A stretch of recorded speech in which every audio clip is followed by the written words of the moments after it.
كل المجد والإكرام كل الحكمة والتسبيح.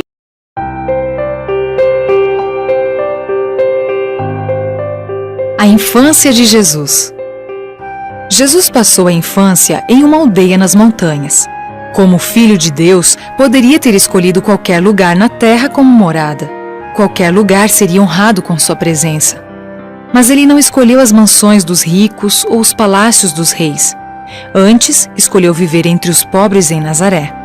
Jesus quer que os pobres saibam que ele compreende suas provações.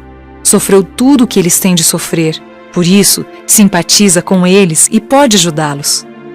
A respeito dele, nos anos de sua infância, a Bíblia diz: Crescia um menino e se fortalecia, enchendo-se de sabedoria, e a graça de Deus estava sobre ele. E crescia Jesus em sabedoria, estatura e graça, diante de Deus e dos homens. Lucas 2, 40 e 52.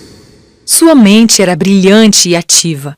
Era rápido na percepção e sua capacidade de reflexão e sabedoria estavam além de sua idade. Embora seus modos fossem simples e infantis, crescia em inteligência e estatura como as outras crianças. Mas Jesus não era semelhante às outras crianças em tudo. Ele sempre demonstrava um espírito cordial e generoso. Suas mãos laboriosas estavam sempre prontas a servir os outros. Era paciente e honesto. Firme como uma rocha em questão de princípios, jamais deixou de ser gentil e cortês para com todos que o cercavam. Em casa e onde quer que pudesse estar, era como a luz do sol. Era atencioso e prestativo com os mais idosos e pobres e mostrava bondade até com os animais. Cuidava com carinho de um pássaro ferido e cada ser vivo sentia-se mais feliz em sua presença. Educação equilibrada. Nos dias de Cristo, os judeus prezavam muito a educação de seus filhos. Suas escolas eram anexas às sinagogas ou casas de culto e os professores eram chamados de rabis, homens tidos como cultos e preparados para o ensino. Jesus não frequentava essas escolas, pois muitas coisas ensinadas não eram verdadeiras. Em vez da palavra de Deus, os preceitos dos homens eram estudados e, com frequência, tais ensinos eram contrários à palavra que Deus havia ensinado através de seus profetas. O próprio Deus, por meio do Espírito Santo, instruiu Maria na educação de seu filho. Maria ensinava a Jesus as Sagradas Escrituras, e ele aprendeu a ler e a estudar por si mesmo. Jesus também apreciava estudar as maravilhas da criação de Deus, na terra e no céu.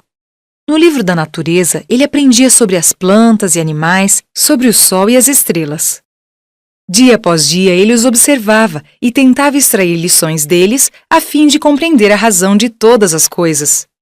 Anjos santos o acompanhavam e o ajudavam a aprender essas coisas ligadas a Deus. Assim, ele crescia em estatura e força, e crescia também em conhecimento e sabedoria. Toda criança pode adquirir conhecimento assim como Jesus. Deveríamos gastar tempo em aprender apenas o que é verdadeiro. Falsidade e mentiras não nos farão bem. Somente a verdade tem valor, e isso podemos aprender na palavra de Deus e em suas obras. Quando estudamos essas coisas, os anjos nos ajudam a compreendê-las. Poderemos ver a sabedoria e bondade de nosso Pai Celestial. Nosso intelecto se fortalecerá e nosso coração se tornará puro, e seremos mais semelhantes a Cristo. O Cordeiro de Deus. A cada ano, José e Maria viajavam a Jerusalém para as festividades da Páscoa. Quando Jesus tinha 12 anos de idade, eles o levaram consigo. Era uma jornada agradável.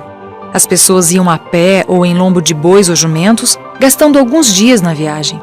A distância entre Nazaré e Jerusalém é cerca de 100 quilômetros. De todas as partes e até mesmo de outros países, vinham pessoas para a festa e os que moravam na mesma região seguiam em caravanas. A festa era celebrada no fim de março ou começo de abril. Era primavera na Palestina. E toda a terra ficava coberta de flores e alegre com a presença dos pássaros. A caminho, os pais contavam aos filhos as maravilhas que Deus havia operado em favor de Israel no passado e com frequência cantavam os lindos salmos de Davi. Nos dias de Cristo, as pessoas eram frias e formais em sua dedicação a Deus. Pensavam mais em sua satisfação própria do que na bondade de Deus para com eles. Todavia, não era assim com Jesus. Ele gostava de meditar a respeito de Deus. Quando chegou ao templo, observou a atividade dos sacerdotes Inclinou-se com os adoradores para orar e sua voz uniu-se à deles em cânticos de louvor. A cada tarde e manhã, um cordeiro era oferecido sobre o altar. O ato representava o sacrifício do Salvador. Enquanto os olhos do menino Jesus observavam a vítima inocente, o Espírito Santo fazia-o compreender o significado daquela morte. Sabia que ele próprio, como Cordeiro de Deus, devia morrer pelos pecados dos homens. Com tais pensamentos em mente, Jesus preferia ficar a sós. Desse modo, não permaneceu com seus pais no templo, e quando regressaram, não estava com eles. Menino brilhante. Em uma sala anexa ao templo, havia uma escola dirigida pelos rabinos e foi para aquele lugar que Jesus se dirigiu depois de algum tempo. Assentou-se com outras crianças de sua idade aos pés dos grandes mestres e ouviu suas palavras. Os judeus tinham muitas ideias erradas acerca do Messias. Jesus sabia disso, mas não contradizia os homens cultos. Fazia perguntas a respeito do que os profetas haviam escrito, como alguém que desejava aprender. O capítulo 53 de Isaías fala a respeito da morte do Salvador.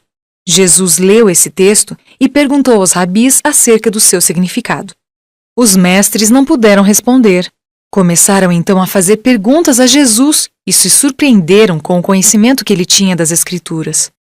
Viram que sua compreensão da Bíblia era muito melhor do que a deles. Perceberam que seus ensinos estavam errados, mas não estavam dispostos a acreditar em algo diferente. Jesus portava-se com tanta modéstia e cortesia que não puderam contrariá-lo. Queriam mantê-lo como aluno para ensiná-lo a explicar a Bíblia como eles faziam. Quando José e Maria deixaram Jerusalém para retornar ao lar, não perceberam a ausência de Jesus. Pensaram que ele estivesse na companhia de algum de seus amigos, mas ao pararem para acampar à noite, sentiram falta da sua cooperação. Procuraram por ele entre os grupos, mas em vão. José e Maria sentiram um grande temor. Lembraram-se de que Herodes havia tentado matar Jesus em sua infância e temeram que algum mal lhe tivesse acontecido. Com o coração entristecido, voltaram a Jerusalém, mas não puderam achar o menino, senão depois de 3 dias. Grande foi a alegria ao reencontrá-lo, embora Maria o repreendesse por tê-los deixado. Ela disse: Filho, por que fizeste assim conosco? Teu pai e eu, aflitos, estamos à tua procura. Ele lhes respondeu: Por que me procuráveis? Não sabias que me cumpria estar na casa de meu pai? Lucas 2, 48 e 49. Ao falar essas palavras, Jesus apontou para o céu. Em seu rosto havia uma luz que os deixou admirados. Jesus sabia que era o Filho de Deus e ele estivera fazendo o trabalho para o qual Deus o enviara ao mundo. Maria jamais se esqueceu dessas palavras. Nos anos seguintes, ela compreendeu melhor seu maravilhoso significado. A melhor companhia. José e Maria amavam a Jesus, embora o fato de tê-lo perdido demonstrasse certa negligência da parte deles. Haviam se esquecido da obra que Deus lhes havia confiado. Bastou-lhes um dia de negligência para perderem Jesus. Do mesmo modo, hoje, muitos perdem a companhia de Jesus. Quando não apreciamos pensar nele ou orar a ele, quando nos ocupamos em conversas fúteis, desagradáveis ou más, separamo-nos de Cristo. Sem ele, sentimos-nos tristes e solitários. Mas se realmente desejamos sua companhia, ele sempre estará conosco. O Salvador ama estar com todos os que apreciam sua presença. Ele iluminará o lar mais pobre e alegrará o coração mais triste. Uma vida exemplar. Embora soubesse que era o Filho de Deus, Jesus retornou a Nazaré em companhia de José e Maria. Até 30 anos de idade, era-lhe submisso. Lucas 2, 51. Aquele que havia sido comandante do céu, tornara-se na terra um filho obediente. As grandes coisas trazidas à sua mente pelas cerimônias do templo ficavam reservadas em seu coração. Todavia, esperou até o tempo determinado para realizar a obra que Deus lhe havia designado. Jesus viveu no lar de um operário, um homem pobre. Com fidelidade e alegria cumpria sua parte para ajudar no sustento da família. Quando obteve idade suficiente, aprendeu o ofício e passou a trabalhar na carpintaria com José. Vestido com a roupa rústica dos operários, passava pelas ruas do vilarejo, indo e vindo do trabalho. Jamais usou seu poder divino para tornar a vida mais fácil para si. Enquanto Jesus trabalhava durante a infância e juventude, seu corpo e mente se tornaram vigorosos. Ele empregava todas as suas faculdades de modo a conservá-las saudáveis para realizar o melhor trabalho possível. Tudo o que fazia era bem feito. Desejava ser perfeito, até mesmo no manejo das ferramentas. Por seu exemplo, nos ensinou que devemos ser laboriosos e realizar nossas tarefas cuidadosamente, que um trabalho realizado desse modo é honroso. Todos devem ocupar-se de algo que seja útil para si mesmos e para os outros. Deus nos deu o trabalho como uma bênção, e Ele se agrada com as crianças que desempenham sua parte nos deveres domésticos, aliviando o fardo do pai e da mãe. Tais crianças, ao crescer e deixar a família, serão uma bênção para a sociedade. Os jovens, que por princípio procuram agradar a Deus realizando o trabalho corretamente, serão úteis ao mundo. Ao ser fiéis em posições humildes, estão se preparando para ocupar posições mais elevadas.